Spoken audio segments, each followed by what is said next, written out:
কিছু মানুষ আছে বলে থাকে যে আপনারা তাওহীদে শুধু তাওহীদ করেন, আপনারা এই যে নাস্তিক তাদের বিরুদ্ধে কথা বলেন না। আরে নাস্তিক কেন হয়েছে? তাওহীদ না শিখার কারণে নাস্তিক হয়েছে, ঠিক কিনা বলেন? আপনার পরিবারের মধ্যে আপনার সন্তান যদি তাওহীদের উপর বড় হতো, তারা কোনোদিন নাস্তিক হতো না। আপনার সন্তান তাওহীদ বুঝতে পারতো, তাদের কাছে কোনোদিন এই জাতীয় যারা নাস্তিকরা কোনো কথা বক্তব্য তাদের কথা শুনতো না, তারা বিরোধিতা করতো। কিন্তু আমার সমস্যা হচ্ছে এই সমাজে এইখানে আল্লাহর বিধান পড়ানো হয় না, আল্লাহর দ্বীন পড়ানো হচ্ছে না, শরিয়া পড়ানো হচ্ছে না, এবং আল্লাহ তাআলার তাওহীদ পড়ানো হচ্ছে না। একজন মানুষ মাদ্রাসায় পড়তে পড়তে যত বড় আলেম হয়, তাওহীদ কি তা বলতে পারে না, ইসলামের সংজ্ঞা দিতে পারে না, ইমানের সংজ্ঞা দিতে পারে না, ইমানের সংজ্ঞায় ভুল করে, ইসলামের সংজ্ঞায় ভুল করে, তাওহীদের সংজ্ঞায় ভুল করে, এবং তারা বেশিরভাগই আবার শিরকের উপর বড় হচ্ছে।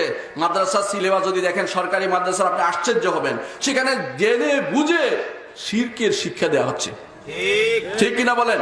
আপনি আশ্চর্য হবেন, আমি দেখেছি শিরক শিক্ষা দেওয়া হচ্ছে। কিভাবে কোন ওলি আল্লাহর কি কারামতি দেখাইয়া কিভাবে মানুষকে বুধ করে রাখা যায় সেটাই শিক্ষা দেওয়া হচ্ছে। এগুলি সবই হচ্ছে ভুল তারবিয়াত, খারাপ তারবিয়াত, তাওহীদ বিরোধী কাজ। অথচ তাওহীদ হলে সেটা হয়তো আমাদের জন্য দুনিয়ার বুকে প্রশান্তির সাথে বসবাসের একটি জায়গা আমাদের প্রত্যেক, ঠিক কিনা বলেন? মুহাম্মদুর রাসূলুল্লাহ সাল্লাল্লাহু আলাইহি ওয়াসাল্লামের অনুসারীরা, তার সাহাবায়ে কেরাম রিদওয়ানুল্লাহি আলাইহিম আজমাইন, তারা দুনিয়ার বুকে শান্তির সাথে বসবাস করে গেছেন, এবং তারা জীবনের শেষ মুহূর্তে যে শান্তি দেখেছেন আর কোনো কারণে নয়, তাওহীদের কারণে হয়েছিল, ঠিক কিনা বলুন? এটা এই কারণে যে তাওহীদের কারণে হয়েছিল, অন্য কোনো কারণে হতে পারে না। এবং তারা সারাটা জীবন তাওহীদের পাহারার মতো বসেছিলেন। কোন শব্দ, একটা বাক্য পর্যন্ত পরিবর্তন করে দিয়েছেন মুহাম্মদ রাসূলুল্লাহ সাল্লাল্লাহু আলাইহি ওয়াসাল্লাম। কারণ নামের ভিতরে ভুল থাকলে সেটাও পরিবর্তন করে দিয়েছেন। এমনকি একজন এসে বললেন, একজন আরেকজনকে ডাকছিলেন, ইয়া আবুল হাকাম, ও আবুল হাকাম বলে একজনকে ডাকছিলেন। রাসূলুল্লাহ সাল্লাল্লাহু আলাইহি ওয়াসাল্লাম বললেন, তোমাকে আবুল হাকাম ডাকি কেন? বলে, আমি বিচার করে দিলে আমার কওমের লোকেরা শুনে বেশি। বলে, তাই নাকি? তো এটা ভালো কথা, কিন্তু তোমার নাম তো এটা রাখা যাবে না। তোমার ছেলে কে আছে? আবু সুরাই। তোমার নাম কি আছে? আমার ছেলে আছে সুরাই, আছে হানি আছে। এখন থেকে তুমি আবু সুরাই। কিন্তু নাম পরিবর্তন করে দিয়েছে, কারণ হাকাম হচ্ছে আল্লাহর নাম, এই নাম পরিবর্তন করে দিতে হবেই। ঠিক মুহাম্মদ রাসূলুল্লাহ সাল্লাল্লাহু আলাইহি ওয়াসাল্লাম খেয়াল রেখেছেন তাওহীদে তার সারাটা জীবন। যখন তিনি দেখেছেন যে কিছু মানুষ বলছে, হঠাৎ করে বলে একজন মানুষ যে আমরা নাস্তাগীসু বিকা ইয়া রাসূলুল্লাহ, আল্লাহর রাসূল আপনার দ্বারা আমরা উদ্ধার কামনা করি। রাসূলুল্লাহ সাল্লাল্লাহু আলাইহি ওয়াসাল্লাম বললেন, ইন্নামা ইস্তাগাতু বিল্লাহ, আল্লাহ ছাড়া কারো দ্বারা উদ্ধার কামনা করা যায় না। তোমরা কি আমাকে যা আল্লাহর সাথে শরীক সাব্যস্ত করেছো? কখনো সেটা করতে পারো না। কিছু মানুষ বলতে আরম্ভ করলো, ইয়া রাসূলুল্লাহ আনতা সাইয়্যিদুনা ইবনে সাইয়্যিদিনা, আপনি সর্দার এবং আমাদের সর্দারের ছেলে। রাসূলুল্লাহ সাল্লাল্লাহু আলাইহি ওয়াসাল্লাম বললেন, তোমরা কি আল্লাহর সাথে আমাকে শরীক সাব্যস্ত করলে? আস-সাইয়্যিদু হু আল্লাহ, আস-সাইয়্যিদ হচ্ছে আল্লাহ রাব্বুল ইজ্জত, আর কেউ আস-সাইয়্যিদ হইতে পারে না। সাইয়্যিদ হচ্ছে মহান নেতা, আলিফ লাম দিয়ে যদি হয় একমাত্র আল্লাহর উপর হয়। তোমরা এইভাবে আস-সাইয়্যিদ আমাকে বলবা না, আল্লাহ হচ্ছে না, সেটা রাসূলুল্লাহ সাল্লাল্লাহু আলাইহি ওয়াসাল্লাম সেটাকে নিষেধ করে দেন। কেন? এই তাওহীদ প্রতিষ্ঠার জন্য মুহাম্মদ রাসূলুল্লাহ সাল্লাল্লাহু আলাইহি ওয়াসাল্লাম। কিছু মানুষ বলতে আরম্ভ করলো, আল্লাহ যা চেয়েছেন আর আপনি যা চেয়েছেন। মুহাম্মদ রাসূলুল্লাহ সাল্লাল্লাহু আলাইহি ওয়াসাল্লাম বললেন, অসম্ভব কথা, এটা বলবা না, বলবে আল্লাহ যা চেয়েছেন তারপর আপনি যা চেয়েছেন, সরাসরি এবং বলতে পারবে না। কারণ এই তাওহীদকে ঠিক রাখার জন্য মুহাম্মদ রাসূলুল্লাহ সাল্লাল্লাহু আলাইহি ওয়াসাল্লাম সারাটা জীবন ব্যয় করেছে। এমনকি মৃত্যুর সময় মুহাম্মদ রাসূলুল্লাহ সাল্লাল্লাহু আলাইহি ওয়াসাল্লাম, তার মৃত্যুর সময় কিছু মানুষ তখন তার কাছে বসা ছিল। এমন সময় রাসূলুল্লাহ, কিছু মেয়ে বসা ছিল, রাসূলুল্লাহ সাল্লাল্লাহু আলাইহি ওয়াসাল্লাম স্ত্রীরা বসা ছিল তার কাছে। তখন জানেন না আপনারা যে মানুষ কিছু অসুস্থ হলে সুন্দর সুন্দর গল্প করে তাকে অসুখ ভুলানোর চেষ্টা করে থাকি আমরা। ঠিক উম্মাহাতুল মুমিনিন মনে করলেন যে রাসূলুল্লাহ সাল্লাল্লাহু আলাইহি ওয়াসাল্লামকে এমন একটা কথা বলবো যাতে রাসূলের অন্তরে একটু শান্তি আসে। তো বললেন, উম্মুল মুমিনিন বললেন যে আমি দেখেছি হাবশাতে একটা বিরাট একটা গির্জা দেখেছি, সেখানে কিছু কবর দেখেছি, সেখানে কিছু অবস্থা এটা দেখেছি ওইটা দেখেছি। তখন রাসূলুল্লাহ সাল্লাল্লাহু আলাইহি ওয়াসাল্লাম এই অবস্থাতেও তখন তার মৃত্যুর পথে যাচ্ছেন, তিনি মারা যাবেন, এই অবস্থাতেও তিনি মাথা উঠিয়ে বললেন যে লাআনাল্লাহুল ইয়াহুদ ওয়ান নাসারা, ইহুদি নাসারার উপর আল্লাহর লানত হোক। ইত্তাখাযু কুবুর আম্বিয়াহিম মাসাজিদ, তারা নবীদের কবরকে মসজিদ বানিয়ে নিয়েছে। উলাইকা ইযা মাতা ফিহিমুর রাজুলুস সালিহ, এরা হচ্ছে ওই ব্যক্তিরা, তাদের মধ্যে ভালো লোক যদি কোনো মারা যায় তারা তাদের কবরের উপর একটা গম্বুজ বানায়। বলেন বাংলাদেশে এটা আছে কিনা? নাই মনে হয়, তাই না?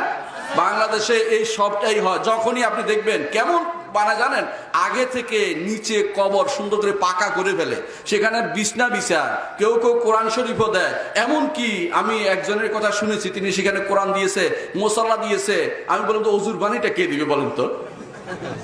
অজুর পানি বিনা অজুতে কোরআন শরীফ নামাজ সব নামাজ পড়ে ফেলতো উনি, কিন্তু ঠিকই এটা করেছে, সত্য ঘটনা সেটা। চট্টগ্রামে যান, দেখবেন তথাকথিত দাদা হুজুর কয়দিন আগে মারা গেছে ওনাদের, নানা হুজুর। সেই নানা হুজুর কবর দেওয়ার আগেই সব পাকাপোক্ত শেষ, সেখানে সুন্দর করে রেখে আসছে, উপরে সুন্দর, কোনো কিছু বাদ নাই। এর অর্থ হচ্ছে তারা চাচ্ছে এটা আগে থেকে কবর কিভাবে মাজার বানাবে। রাসূলুল্লাহ সাল্লাল্লাহু আলাইহি ওয়াসাল্লাম যে লানত করেছে এই তাওহীদকে প্রতিষ্ঠা করতে গিয়ে, সেটাই তারা করে বসেছে। এটা কি তাওহীদের বিপরীত কাজ নয়? এটা কখনো হতে পারে না। নবীর আখিরাতে জান্নাতে প্রবেশের জন্য, আখিরাতে জান্নাতে প্রবেশের জন্য এই তাওহীদ ছাড়া আর কোনো উপায় নেই। যার তাওহীদ আছে জান্নাতে প্রবেশ করবে, যার তাওহীদ নাই কোনোদিন জান্নাতে প্রবেশ করতে পারবে না, মনে রাখবেন। আর তাওহীদের ব্যাপারে রাসূলুল্লাহ সাল্লাল্লাহু আলাইহি ওয়াসাল্লাম ঘোষণা করেছেন, দুনিয়ার বুকে কেউ যদি মান কানা আখিরু কালামি লা ইলাহা ইল্লাল্লাহ দাখালাল জান্নাহ, যার সর্বশেষ কথা হবে লা ইলাহা ইল্লাল্লাহ, জান্নাতে প্রবেশ করবে। এর অর্থ কেউ মনে করছেন যে শেষ মুহূর্তে এসে হুজুরে এসে মুখের মধ্যে বলে দিবে আর আমি লা ইলাহা ইল্লাল্লাহ বলে দেবো, লা ইলাহা ইল্লাল্লাহ বলে দিব, জান্নাতে চলে যাব, এই সমস্ত সালাকি চলবে না। লা ইলাহা ইল্লাল্লাহর অর্থ বুঝতে হবে, শর্ত বুঝতে হবে, রোকন বুঝতে হবে, অর্থ বুঝতে হবে। কারণ এই হাদিসের ব্যাখ্যা অন্য হাদিস করে দিয়েছে, সেখানে বলেছে মান ক্বালা লা ইলাহা ইল্লাল্লাহ মুকিনান মুস্তাইকিনান বিকলবিহি, অন্তরের ইয়াকিন সহ যে ব্যক্তি বলবে সে ব্যক্তি জান্নাতে যাবে। অর্থ হচ্ছে সত্যিকার অর্থে তাওহীদ যদি প্রতিষ্ঠা করে যেতে পারেন, আপনার আমার জন্য আল্লাহর জান্নাতে দ্বার উন্মুক্ত হবে। আর যদি তাওহীদ না থাকে, আপনি আমি হতভাগাই থেকে যাব, কোনোদিন জান্নাতে যেতে পারবো না। এই তাওহীদ থাকলে আরেকটা কাজ হবে, সেটা কি? সেটা হচ্ছে তাওহীদ থাকলে আপনি আমি রাসূলুল্লাহ সাল্লাল্লাহু আলাইহি ওয়াসাল্লাম সুপারিশের অধিকারী হতে পারবো। রাসূলুল্লাহ সাল্লাল্লাহু আলাইহি ওয়াসাল্লাম বলেছেন যে আমার উম্মতের যারা গুনাহগার কিন্তু তাওহীদ আছে, তাদেরকে অবশ্যই আমার সুপারিশ পাবে তাওহীদ থাকার কারণে। কিন্তু যার তাওহীদ নাই তাকে কেউ কোনোদিন সুপারিশ করবে না, সুপারিশ করে জান্নাতের কাছেও নিতে পারবে না, কারণ মুশরিকের জন্য কোনো সুপারিশ হবে না।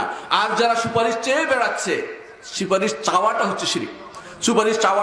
সুপারিশ চাইতে হবে আল্লাহর কাছে, কারণ আল্লাহ তাআলা বলে দিয়েছেন কুল লিল্লাহি শাফাআতু জামিআ, শাফাআতের মালিক হচ্ছে আল্লাহ তাআলা। এই লামটাকে বলা হয় লামে তামলিক, অর্থাৎ মালিকানা হচ্ছে একমাত্র আল্লাহ তাআলার। তিনি যাকে ইলহাম করবেন, তিনি যাকে অনুমতি দিবেন, সে শুধুমাত্র হাসরের মাঠে সুপারিশ করতে পারবে। এই সুপারিশ করার পরেই শুধুমাত্র জান্নাতে যাওয়ার তার সুযোগ হবে, কিন্তু জাহান্নাম থেকে বের হওয়ার জন্য, যদি সে তাওহীদটা থাকে। তাওহীদ না থাকলে কেউ তার জন্য সুপারিশ করতে পারবে না। সুতরাং তাওহীদের গুরুত্ব দুনিয়া এবং আখিরাত ব্যাপী, এটা আমাদেরকে বুঝে নিতে হবে। আল্লাহ তাআলা এই তাওহীদের জন্যই আসমান এবং জমিনের সৃষ্টি করেছেন, এই তাওহীদের জন্যই আমাদের মানুষ এবং জিনকে সৃষ্টি করেছেন। আল্লাহ তাআলা বলছেন ওয়ামা খালাকতুল জিন্না ওয়াল ইনসা ইল্লা লিয়াবুদুন, মানুষ এবং জিনকে শুধুমাত্র আমার ইবাদতের জন্যই আমরা সৃষ্টি করেছি। আল্লাহ তাআলা বলেছেন তিনি সৃষ্টি করেছেন। তাহলে ইবাদত কি? একমাত্র তাওহীদ। লিয়াবুদুনের তাফসীর করেছে ইমাম ইবনে জারীর তাবারী রাহমাতুল্লাহ আলাইহি, লিওয়াহিদুন, যাতে করে একমাত্র তাওহীদ আমার জন্য হয়, আর কারো জন্য কোনো কিছু সে না দিবে, তার জন্য সেটার জন্য সৃষ্টি করেছে আল্লাহ তাআলা। কিন্তু মানুষ যখন বিপরীতটা করবে, তখন তার জন্য জাহান্নাম অবধারিত হয়ে যাবে। এই তাওহীদের জন্য, এই তাওহীদের উপরে আল্লাহ তাআলা মানুষকে তাওহীদের বিবেক দিয়ে দিয়েছেন। দুনিয়াতে আসার আগে তার অন্তরের ভিতরে একটা দিকি জিনিস দিয়ে দিয়েছেন। আল্লাহ তাআলা বলে দিয়েছেন যে যখন আল্লাহ তাআলা মানুষের থেকে একটা ফিতরাতি একটা সাক্ষ্য নিয়েছেন, যখন আমরা আদমের পিঠে ছিলাম, তখন যে দুনিয়ার বুকে গেলে আমরা তাওহীদের উপর চলবো, কিন্তু তার বিপরীত হওয়ার কারণে আজ জান্নাতে যাওয়ার সুযোগ আমরা বঞ্চিত হচ্ছি। অথচ আল্লাহ তাআলা সহযোগিতা করেছেন সেই ফিতরত দিয়ে। এর অর্থ হচ্ছে তাওহীদের উপরে আমাদের থাকা অত্যন্ত জরুরি ছিল, কিন্তু তার বিপরীতটা করছি। তাওহীদের কারণে ঈমানদার এবং কাফের ভাগ হয়ে গেছে, ভাইয়ে ভাইয়ে ভাগ হয়ে গেছে। ঠিক কিনা বলুন? ঠিক না? আপনার ভাই যদি ঈমানদার হয়, আপনি আপনার আরেকজন যদি কাফের হয়, আপনি বুঝতে পারবেন যে একটা কারণে, কি জন্য? তাওহীদ নাই, সে কাফের। তাওহীদ আছে, সে ঈমানদার। এই তাওহীদের কারণে ঈমানদার এবং কাফের ভাগ হয়ে গেছে। আল্লাহ তাআলা কোরআনে কারীম বলে দিয়েছেন লা তাজিদু কওমান ইউমিনুনা বিল্লাহি ওয়াল ইয়াউমিল আখির ইউআদ্দুনা মান হাদ্দাল্লাহু ওয়া রাসূলাহু ওয়ালাউ কানু আবাআহুম আও আবনাহুম আও ইখওয়ানাহুম আও আশিরাতাহুম আও আজওয়াজুহুম আশিরাতাহুম আও আল্লাহ তাআলা কোরআনে কারীম বলছেন যে যারা কাফের ঈমানদার, তারা কখনো কাফের সাথে বন্ধুত্ব করতে পারে না। যদিও তাদের ভাই হয়, বাপ হয়, স্ত্রী হয়, সন্তান সন্ততি হয়, কোনো তাদের সাথে কোনো বন্ধুত্বতা থাকবে না। কেন? একমাত্র তাওহীদের কারণে তাদের পার্থক্য ছিল, অন্য কোনো কারণে পার্থক্য ছিল না। তাওহীদের কারণে পার্থক্য হয়েছে। মুহাম্মদ রাসূলুল্লাহ সাল্লাল্লাহু আলাইহি ওয়াসাল্লামকে তারা, আরবরা কি মনে করতো? আল আমিন বলতো না? আল আমিন বলতো কিনা বল? আল আমিন বলতো। তাহলে কোন জায়গায় তাদের সাথে সমস্যাটা ছিল?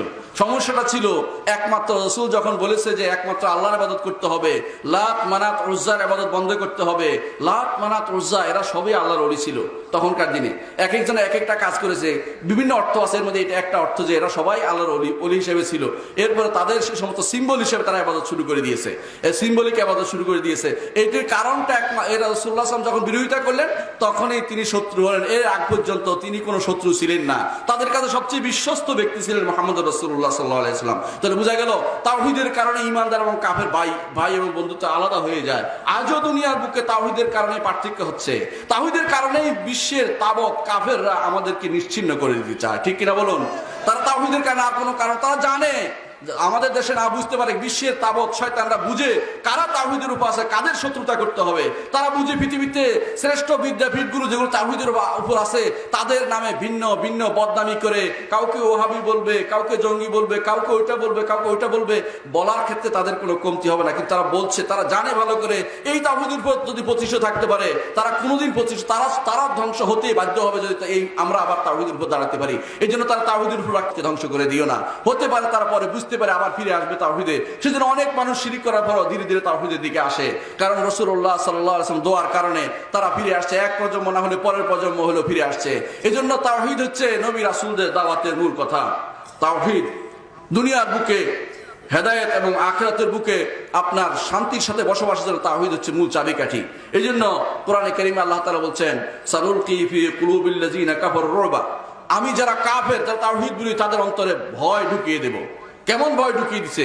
রাসূলুল্লাহ সাল্লাল্লাহু আলাইহি ওয়াসাল্লাম বলেছেন যে নুসিরতু বিররুবি মাসিরাতা শাহরিন, আমার ভয়ে এক মাস দূরত্ব থেকে কাফেররা ভয় পায়। প্রমাণ পাওয়া গেছে কেমনে জানেন? তাবুকের যুদ্ধে। তাবুকের যুদ্ধে মুসলিমরা, সামান্যতম কিছু মুসলিম যারা মদিনার কিছু মুসলিম গেছে তাবুকের যুদ্ধ করতে যায় নাই, আল্লাহ তাআলা নাম ঘোষণা দিয়েছেন, বলেছেন যাইতুল উসরা, যে কঠিন সময়ের যুদ্ধ, সেটা কেউ যেতে চায় না সেখানে। কিন্তু মুসলিমরা গেছে, তাদের ভয়ে রোম সম্রাট আসেনি যুদ্ধ করতে। রোম সম্রাট যুদ্ধ করতে আসেনি, তাবুকের যুদ্ধে পালিয়েছিল।